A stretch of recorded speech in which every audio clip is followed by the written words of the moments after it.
Welcome to Be Undaunted. This is the podcast that helps you lead stronger, elevate your impact, and live with more energy. I'm George Dahm, former Navy fighter pilot, Blue Angels flight leader, and corporate executive. And I'm Tara Collingwood, performance dietitian to Olympians, CEOs, and everyday people that are just under pressure. If you're ready to grow, to strengthen your leadership, and to reclaim your energy. If you want to feel more intentional, more capable, and yes, more undaunted, you're in the right place. Hello, and welcome to another edition of Be Undaunted. Tara, you're looking great, just back from vacation in Switzerland. What was that about? Well, in Florida in July, you have to escape the sauna. So I went to the mountains of Switzerland and I ate a lot of chocolate, ate a lot of cheese, and hiked all of those calories off in the mountains. So it was like the perfect combination of a vacation. Wonderful. Well, I'm glad you got some time off and you're now recharged and ready to go, because today we've got a really special guest. How about introducing Dana, please? Absolutely. So we are so pleased to have Dana Mathewson with us today. She is one of the most accomplished wheelchair tennis players in U.S. history. She's a three-time Paralympian. She was in Rio in 2016, Tokyo 2020, Paris 2024. She actually made history in 2022 as the first American woman to win a Grand Slam wheelchair tennis title in Wimbledon with the doubles championship. She reached a career high world ranking, number 7 in singles, number 4 in doubles. And she's won just multiple medals, Pan American Games, double gold in 2023, just so accomplished. And I have had so much fun getting to know her when I am working with the USA Tennis at the U.S. Tennis Association. At the age of 10, Dana's life changed dramatically when she developed transverse myelitis, which is a rare autoimmune disease that left her paralyzed from the waist down. But through wheelchair tennis, she was able to rediscover her confidence, purpose, and a new vision for what is possible. And that's why she is joining us today to tell us all about it. Welcome, Dana. Thank you. I'm so excited to chat with both of you. Oh, so great. So tell us a little bit, let's go back to that 10-year-old Dana and sort of what your journey was like when you got that diagnosis. Yeah, so like you mentioned, I got transverse myelitis when I was 10 years old. I had never heard of it before. No one in my family has it.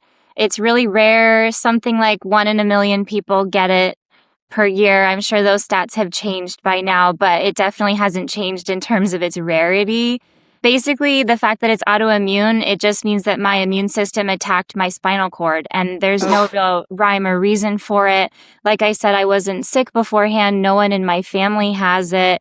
It happened when I was at soccer practice, so sometimes people hear that and they're like, oh, were you kicked or did something happen that kind of made your body freak out? And nothing like that happened. I remember that I was running like shuttle sprints at the very end at practice. It was around like 6:30 in the evening. And I remember my back started to hurt really badly right around my tailbone area. As a kid and as someone playing sports, you immediately start to diagnose the problem. Like, oh, okay, did I pull a muscle? Did I do this, or this? And Right. I remember asking my coach, should I sit out? And I think he thought maybe I was cramping and he didn't want me to just stop.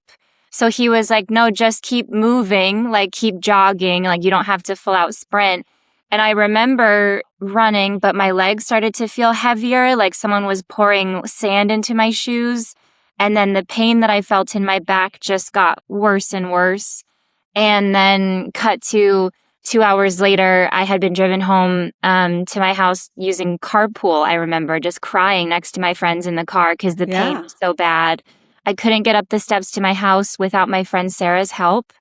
I was laying on my living room floor. I remember looking down at my toes because they suddenly went, actually not just my toes, from my waist down, just went like pins and needles, like when your foot falls asleep.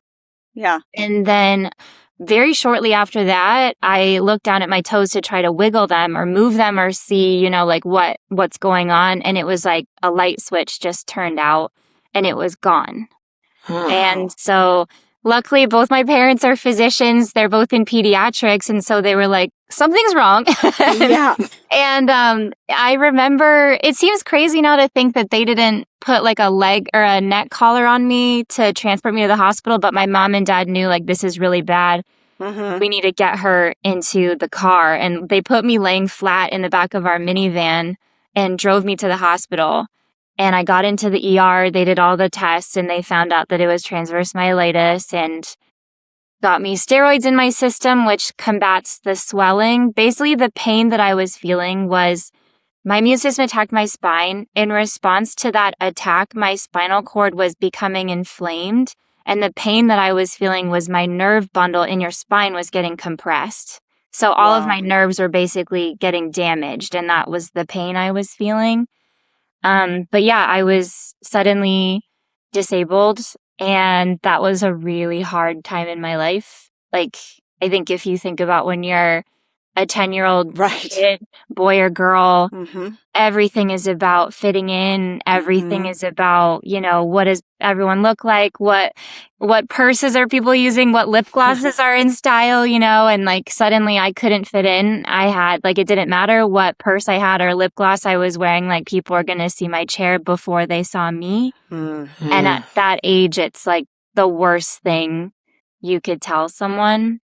It was a tough time. I think there's a lot that I don't remember. You know how your brain can kind of like give you selective amnesia.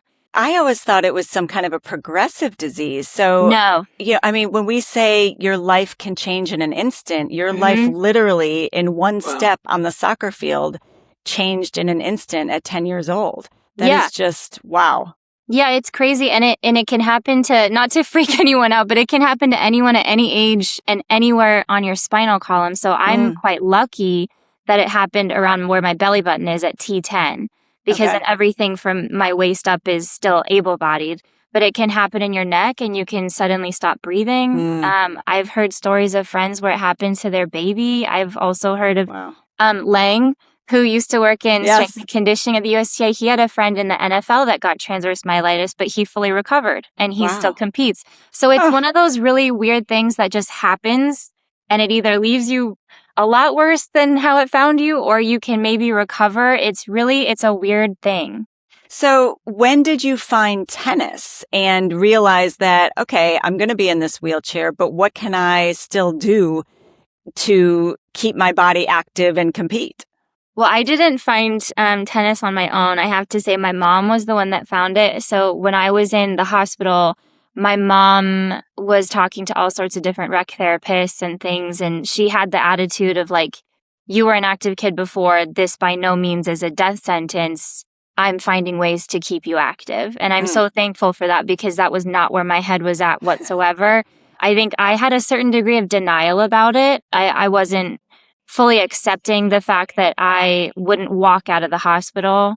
And so like I still remember people were giving me presents and I was like, oh, I can use this at camp in a couple weeks. Like I wasn't aware. And so my mom finds out about these different sports camps. Luckily, San Diego, where I'm from, is actually a really big hub for wheelchair sports. And I had no idea. I wouldn't have known because I wasn't part of that community. But when she found out about the camps and told me I was going, I was not into it whatsoever. I think for me, that was forcing me to accept that I was disabled or that I needed to play sports with, sounds horrible to say, but this was my thought at the time, those people. It was a group of people that I can say I'm proud to be a representative of the disability community, but it's not a community that I don't think anyone would sign up to be a part of. Of course. Yeah. And so at that age, I was like, and I had also never met anyone with a disability that didn't also have a cognitive impairment. So for me, that also felt very scary, because it was like, well, I don't belong with able-bodied people anymore, but I also don't feel I belong with people with disabilities because my brain is still what it was before. And so there was a lot of fear. I didn't want to go to any of these camps. My mom didn't care.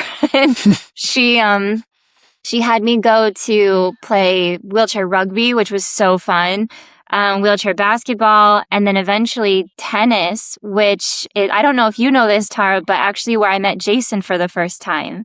Okay. So He's the coach. Yeah. Jason is the head of high performance wheelchair tennis at the USTA, but at the time he was one of our national coaches. I had no idea who he was, but he was one of the camps at the very first camp that I went to where I hit a tennis ball for the first time. I was 13 years old. Wow. And I remember going to these different sporting events and seeing kids that looked like me and seeing other adults that looked like, I'm trying to think of the right way to phrase it, accomplished, put together people. And it sounds so sad that that was like shocking to me, but because I had no representation of those people, it was kind of like, oh my gosh, like, look, that person is like driving her own car. This person has a family. These people are, and it was like, oh my God, like, okay, maybe I can be part of this group. Maybe I do belong here. Seeing people that are like you is so powerful.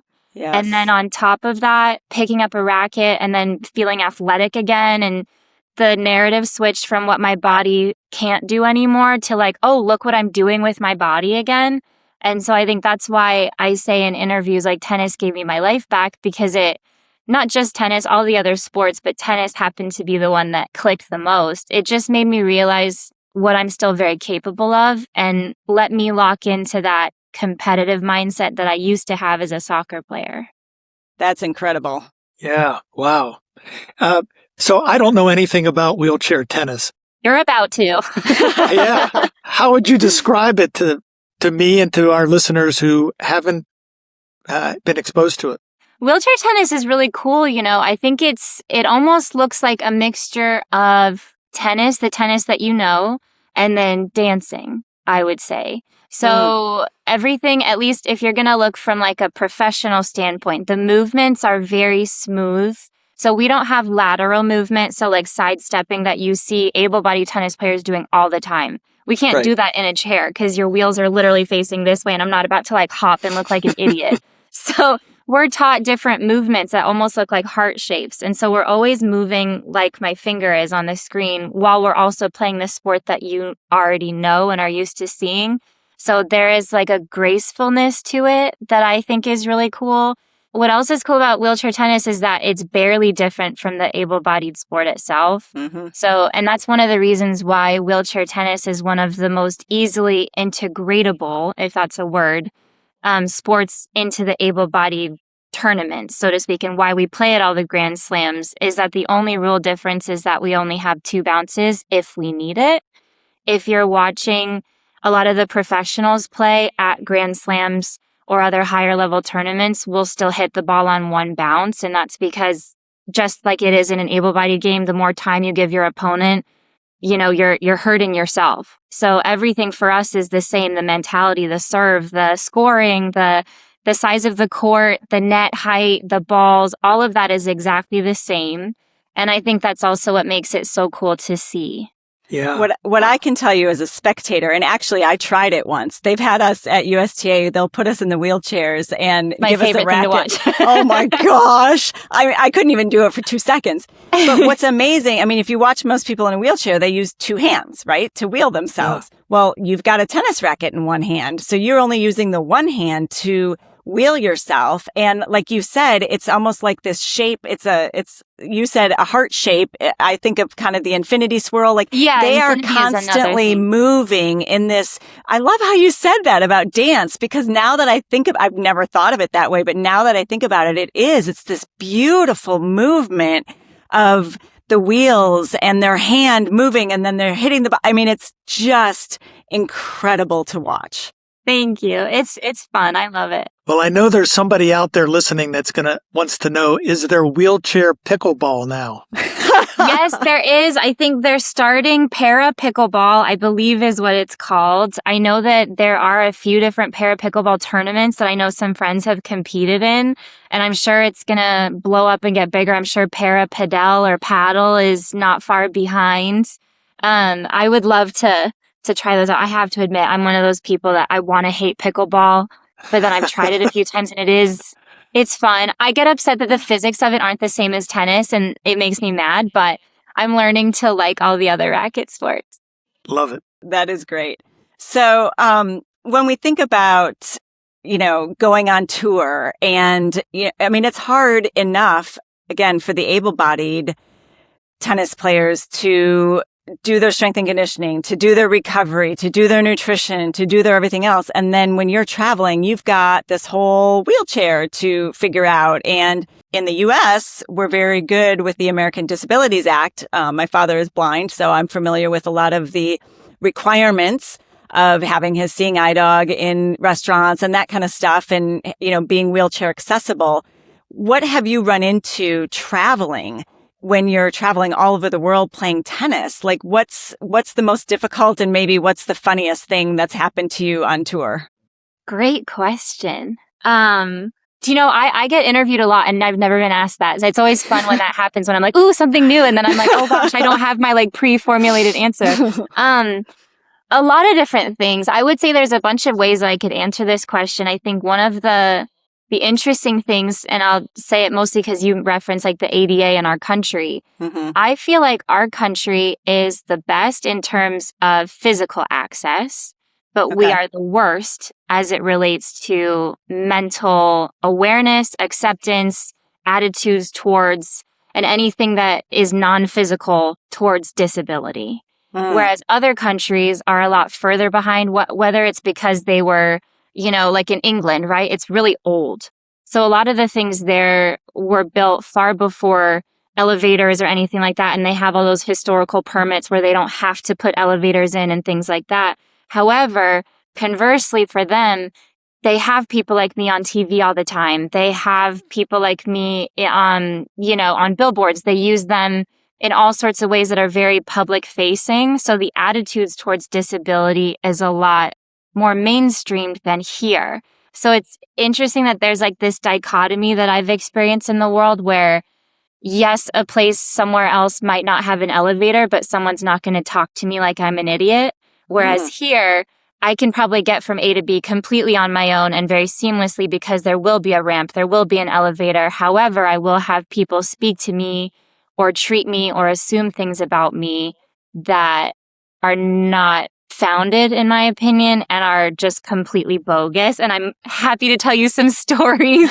I would say traveling, though, going on tour at the best of times, any tennis player, disabled or not, has so much stuff. So traveling is it's a process in and of itself. You have your luggage bag, your racket bag. For me, I would also have a wheel bag where I put my wheels in a special bag so they don't get damaged. Then I have my tennis wheelchair frame. Then I have my everyday chair that I'm taking. So on any given day, I have a whole lot of stuff that I'm pushing around the airport, and people are always like, oh my gosh, you can do that by yourself. And I would say you run into little things like people damaging your stuff. For a wheelchair tennis player, that's probably the biggest fear when you're going on tour, is that your tennis chair gets damaged or bent by an airline. For us, if the able-bodied equivalent would be someone, I don't know, your shoe getting damaged, but you can borrow someone's shoe. I can't borrow someone's wheelchair because they're actually all made to measure the same way that you would go and get a dress tailored or a suit fitted to you. We go to specific manufacturers and we get our femurs measured and our hips measured and your center of gravity based on your disability and all these different things. So if your chair gets damaged, you're toast. I've had a friend have her chair completely smashed where it was wonky on our way to Australia. So she went all the way to Australia, couldn't play. So that's a complete loss of earnings. You have to wait months for a wheelchair to be made for you again because, again, it's bespoke. So it's all made by hand, and then it has to get delivered to, it's a whole thing. So that is probably the biggest difference if you want to think about wheelchair versus able-bodied on the tennis tour, is just protecting your tennis stuff.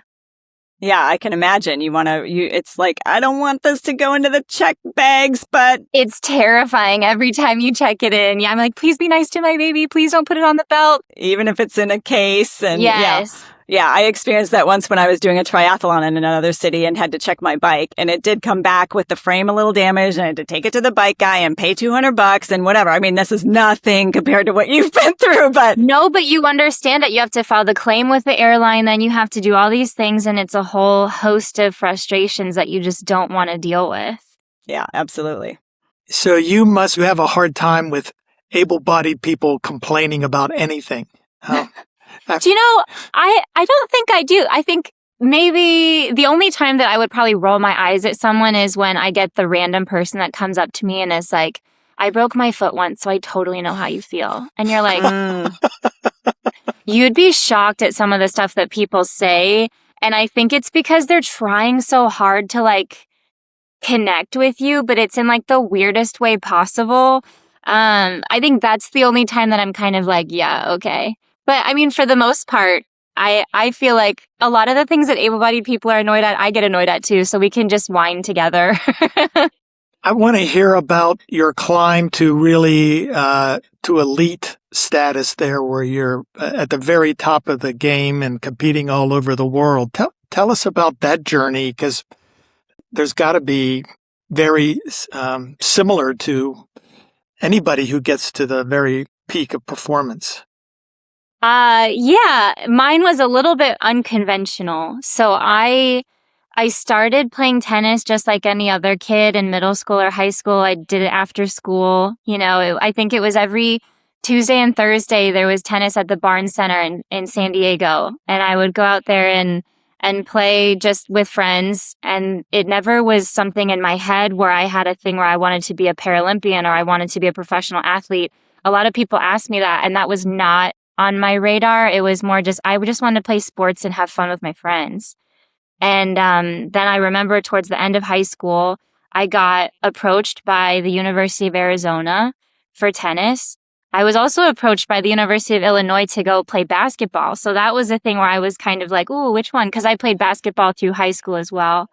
And I ended up choosing tennis. So I went to the University of Arizona for tennis, which was cool. I don't think I would have ever chosen to go to Arizona for school, but I'm glad I did. I loved it there. I had the best time. Once I was there, I actually fell completely out of love with tennis, to be honest. I wanted to just be a normal kid. I didn't want to have the 2-a-day practices. I met my first boyfriend, and then I just wanted to be in love and go to school and just be a college kid. And I actually didn't pick up a racket for like 3 years. Wow. And I think it was the best thing I could have ever done, because when I went back to tennis, I decided I missed it. When I went back to tennis, it wasn't because it was what my mom had found. It wasn't because it was something I should just do for exercise. When I went back, it's because I was like, I want to chase something. I had seen that the Paralympics were coming up in Rio. And I think this was in like the summer of 2014 that I was talking to friends, and I was like, I really miss, this was after that previously mentioned boyfriend and I broke up. We were together all through our college time. And I think I was left with this feeling of like loss of identity, loss of whatever. And I was like, I miss sports. I miss competing. I was talking to people on the tennis tour, and they were like, well, why don't you come play tennis again? Like, you probably won't qualify for the games, but you can still play. And that's like the worst thing you can say to a person like me, because I'm very much like what did you say I can't do? Like hold my beer, like I'm that person. And so I was like, okay, let me do that. And I'm shocked. I was then 1 year into a graduate program at Arizona for audiology. And I went to my professors and asked them for a leave of absence. I'm shocked that my mom also agreed to let me do that, because she's very like, school is your job. That's what she always said growing up. And I went on tour, and I had the goal that I was going to become top 22 in the world by the end of, I guess, qualifying time. I had a current ranking of like, I was unranked at that point. So it was very much an uphill slope, but I did it by the skin of my teeth. I traveled all over. I didn't have a coach. I think that's what makes my story more unorthodox, is that at that time, the USTA did have grants for their wheelchair athletes, but it wasn't enough. And then equally, our prize money isn't enough. Similar to like the able-bodied side, when you're outside of the top 200, 100, there's not a lot of money. Yeah. I didn't have the money to travel and have a coach. It's expensive. Tennis is a very expensive sport, especially when you're traveling all over the world. It's so expensive. And so for me, I was like, well, I want to go to Rio, so that means I have to travel. So I'm going to go and I'm going to figure it out. And when I'm home, I'll have lessons with my coach. And when I'm on the road, I'll just try to be a sponge and learn from everyone around me. And that's what I did.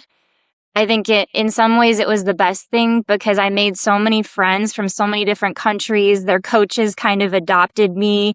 And if I wasn't playing against their player, they were kind of like, oh, you could try this, you could try this. And it became this like really cool version of college in and of itself where I literally was a sponge. I learned from everyone and anyone around me.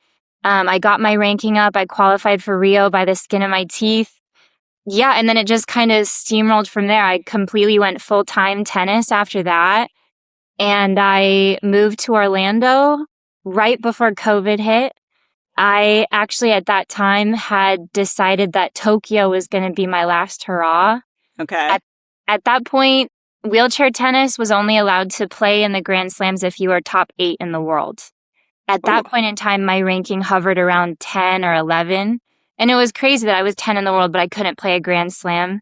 But it was kind of like, well, that's where all the money was at that time. That's where all the sponsorship attention was at that time. And I was knocking on the door, but I couldn't get in the room.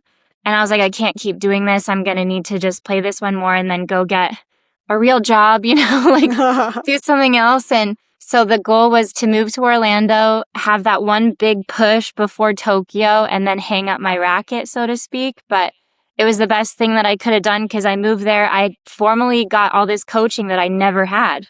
I met with Tara, who teaches me about nutrition. She's like, what do you know? And I'm like, Tara, I don't know anything. She was like, what kind of sweater are you like? I don't know. I didn't know anything. I had never learned anything about the gym.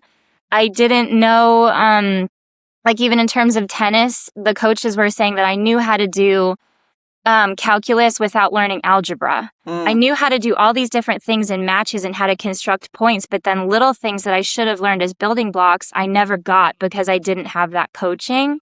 So everything in terms of my level, in terms of me being a sponge again, just like skyrocketed and my ranking skyrocketed. I got into all the slams.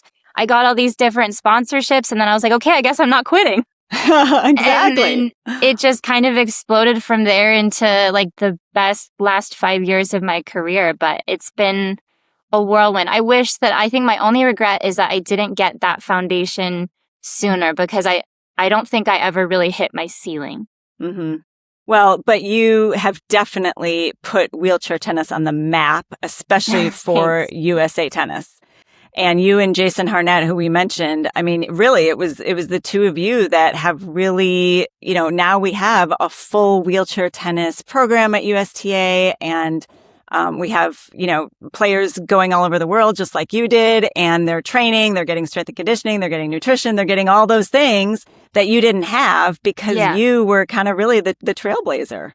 That means a lot to me. I think, me mentioning before, like the fact that the representation when I first went to those camps and I saw these people, that was so inspiring for me.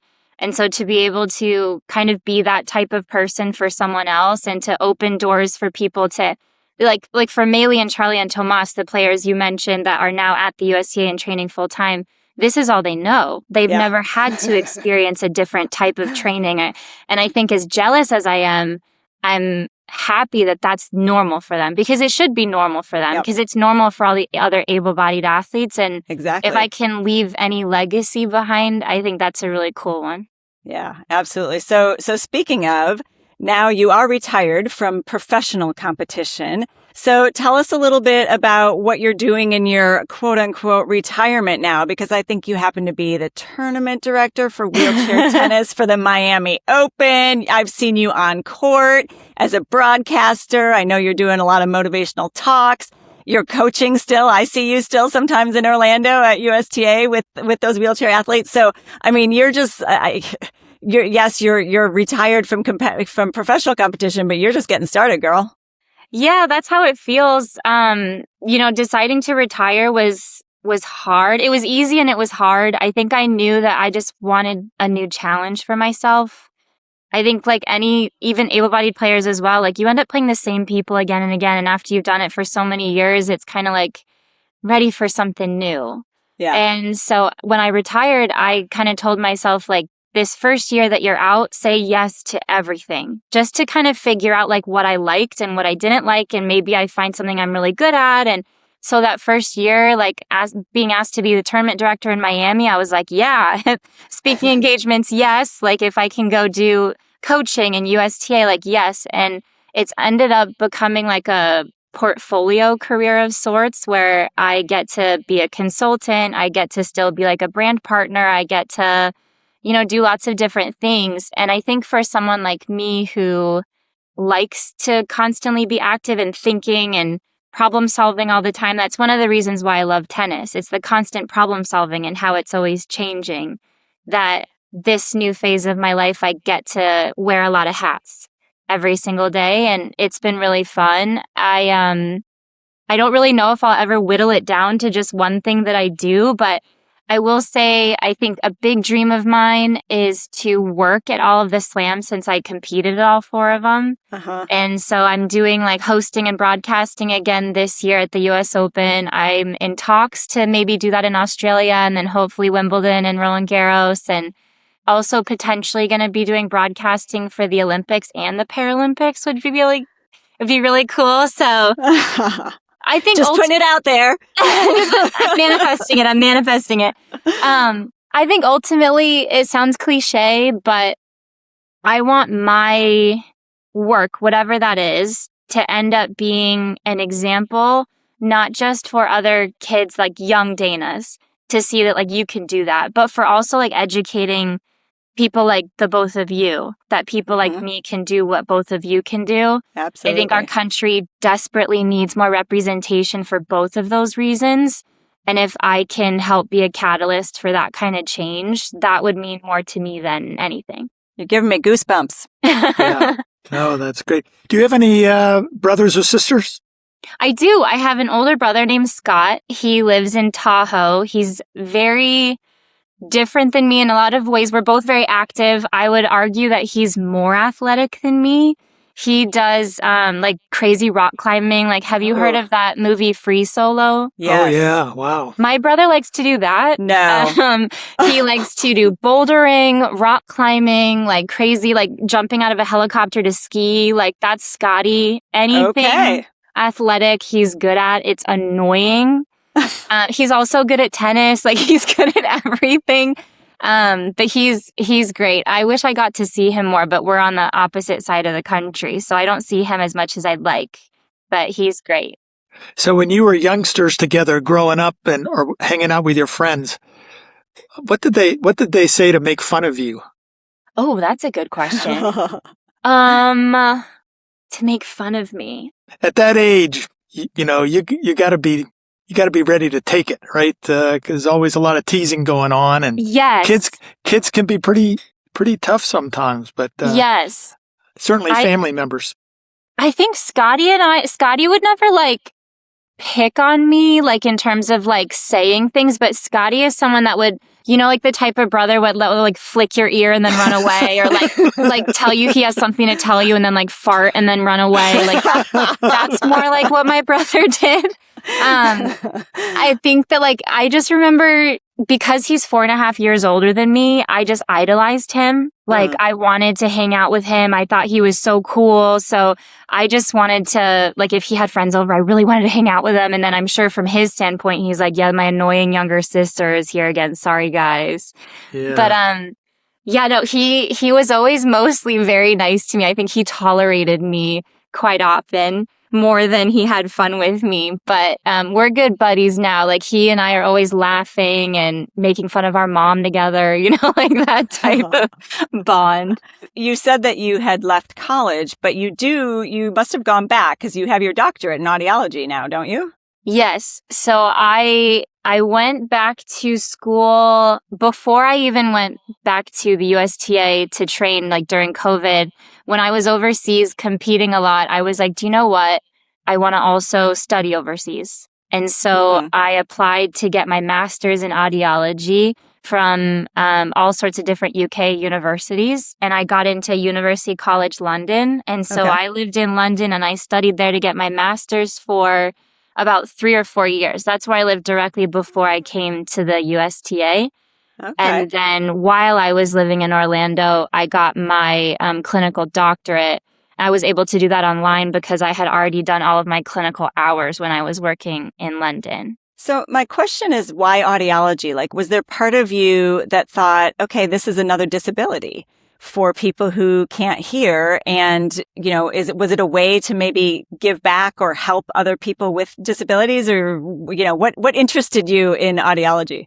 It's a really good question. I think there was a whole mix of things. I had never heard of audiology until I was touring the Arizona campus. I remember my mom was with me. It was like orientation week or whatever, where everyone's moving in. And I saw this speech and hearing sciences building. And I asked her, because my mom's a physician, like, what is that? And she told me about, speech pathology, audiology. And I thought speech pathology was what I wanted to do. So, but the two of those things fall under the same major that you would take. So it's just speech and hearing sciences. And then you have to get a graduate degree where you either pick audiology or speech. I just really liked the problem solving that comes with that. I think that I've always wanted to be a teacher ever since I was a little kid. I used to comment to my mom that I wanted to be like an elementary school teacher. I love kids. I think I like teaching. I couldn't really tell you exactly like bullet point reasons why that called to me. But then when I saw a way to combine that with science, which is always something I really enjoyed, it seemed like a good fit. I think subconsciously there must have been an element of like, I understand these people. I can empathize with them. And I remember writing that in my college entrance, like personal statements. I said, like, I know what it's like to be on the other side of a table, being seen. I know, like in physical therapy, like how much work you have to put in to see any results. Like I can empathize with those people. And so that's a component. I think I eventually picked audiology over speech pathology because it was an immediate way that I could help someone. So all of those videos that you see online where like a baby puts a hearing aid on for the first time and they hear their mom and they cry. Aww. That's what I got to do. Whereas with speech pathology, it's a bit more like PT, where it's like, okay, we're going to use these exercises for a few months and maybe we'll see some, progress, but we might not. I didn't like that. And I also like that with audiology, everything was like a puzzle. It's very similar to why I like tennis. Everything was like a puzzle where like you look at the outer ear, then you look at the middle ear, then the inner ear. And one test leads you to another one, to another one, to another one, and then you can diagnose and then you can immediately treat. And I loved that. And you're treating a human sense, which is so cool. Yeah. But yeah, that was ultimately the reason. Ironic that I'm not doing it at all anymore, but I still know a lot about ears if you ever need help. Well, and never say never. I mean, who knows where your life is going to lead. Yeah. I think that's one of the things that I love about you, Dana, is that, when you think about someone with a disability, like I don't even think of you because you are so bubbly. Like you've taught me a lot about what it means to live with a disability. I mean, I lived with my father who's blind, my whole life. And I look at you and I just see everything you've accomplished and how, I feel people, I don't see your disability. I see Dana. I see you and I see this bubbly, wonderful, hilarious. I could tell you guys stories about some of the funny things that Dana does.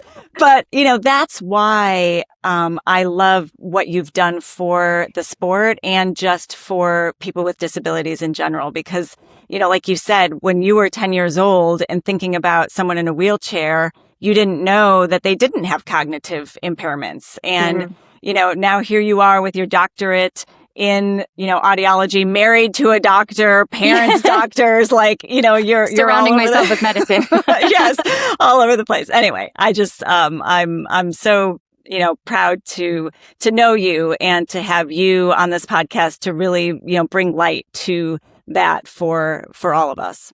Thank you. That means a lot to me. I think it's something that is still like kind of like a pinch me thing that I'm able to exemplify what can still be possible because it's something that I definitely have to work at. Like, I think I exude like an air of confidence or like complete acceptance of disability, which I have to admit is not necessarily true. Like, I still wake up and I'm like, I hate this. It's not fair. I look in a mirror and wish that I looked the way I used to look. Or, I'm very hyper aware that I'm the only one with a disability in a room and that I feel I have to over be funny or be prettier or be smarter or be, more than the average person just to fit in. And so I think to know that I have such a positive effect and can be an example, that means a lot. So thank you. Mm. Yeah, definitely in spades. You have a wonderful spirit, and it's just been terrific to spend some time with you today. I tell you, the takeaway I have that I'm going to take with me is, thinking about the moment you talked about after you were had suffered your disability and how you initially were focused on what you had lost and so forth. But then as you got connected with the community and saw how much was there, and I think for me, the lesson is so much that we think about what we don't have and we don't focus on what we do have. And that can certainly make all the difference. And then, the story Tara and I talk about, the most important story we tell is the one that we tell to ourselves, about who we are and what we're capable of and so forth. And you exemplify great positivity and all of that. So I salute everything you've done, and I look forward to seeing you on TV here. Thank you. Coming up. Yeah.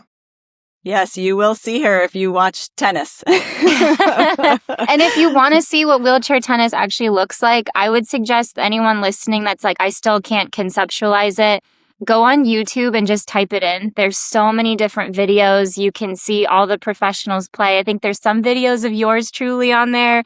If you want to see what it looks like, I think that's the best way to kind of understand it and then appreciate it. Yes, absolutely. All right. So before we go, I'm just going to ask you to take us out, Dana, with what does it mean to you to be, I think we've heard a lot of this, but I'll give you the last word of what does it mean to you to be undaunted?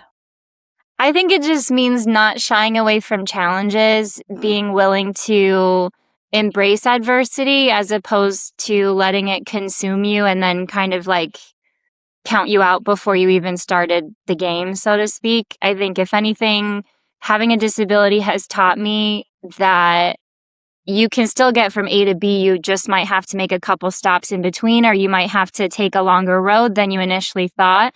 But you can get creative. And if you want to do something, there's no reason why you can't, as long as you're willing to open your mind to different ways of accomplishing it. So I think ultimately that's how I would view what being undaunted is. And yeah, if you want something, find a way to make it happen. You can. Wow. Well, thank you so much, Dana, for joining us today. You definitely have given us a different perspective. And I really do hope that people go out and watch some wheelchair tennis because it is a dance and it is amazing. And the upper body strength too is incredible. The shoulders are very well defined for wheelchair athletes. Anyway, as always, we would love if you listening would like, subscribe, comment. We, share the podcast with anyone that you think could enjoy it. And thank you for joining us today. Yeah. And so with that, please join us next time. And in the meantime, be undaunted. See you later.